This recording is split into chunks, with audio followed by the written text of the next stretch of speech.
মহান আল্লাহ তাআলার সন্তুষ্টি অর্জনের জন্য বিশ্বব্যাপী মুসলমানরা ত্যাগের মহিমায় উদযাপন করেন পবিত্র ঈদুল আজহা। মধ্যপ্রাচ্যের দেশগুলোতে আজ উদযাপিত হচ্ছে মুসলমানদের দ্বিতীয় বৃহত্তর এই ধর্মীয় উৎসব। সংযুক্ত আরব আমিরাতের দুবাই, আবুধাবি, শারজাহ, আজমান ও রাসাল খেমা সহ বিভিন্ন প্রদেশে ভোরে ঈদের জামাত অনুষ্ঠিত হয়েছে। দুবাইতে ভোর 5টা 45 মিনিটে ঈদের জামাত অনুষ্ঠিত হয়। এছাড়া 3 থেকে 5 মিনিটের ব্যবধানে অন্যান্য প্রদেশগুলোতেও ঈদের জামাত অনুষ্ঠিত হয়েছে। বেশিরভাগ প্রবাসী এবারও তাদের সামর্থ্য অনুযায়ী দেশে রেমিটেন্স পাঠিয়েছেন। প্রবাসীরা বলছেন তাদের প্রধান উদ্দেশ্য পরিবার পরিজনের সঙ্গে ঈদের আনন্দ ভাগাভাগি করা। 15 বছরে অনেকগুলো ঈদই মিস করছি। বাংলাদেশের দেশে টাকা পাঠায় সবাই, ঈদ করে এটাই খুশি।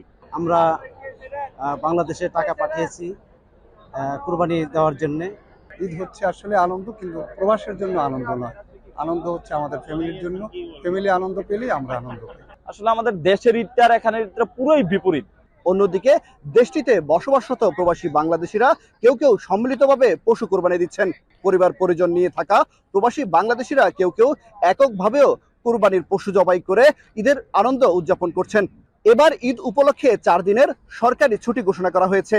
ছুটির এই দিনগুলোতে পর্যটন কেন্দ্রগুলো থাকবে পর্যটকদের উপচে পড়া ভিড়। তবে সাধারণ প্রবাসীরা বলছেন পরিবার পরিজন ছেড়ে প্রবাসে ঈদ আনন্দ একেবারেই মলিন। কামরুল হাসান, জনি, এখন সংযুক্ত আরব আমিরাত।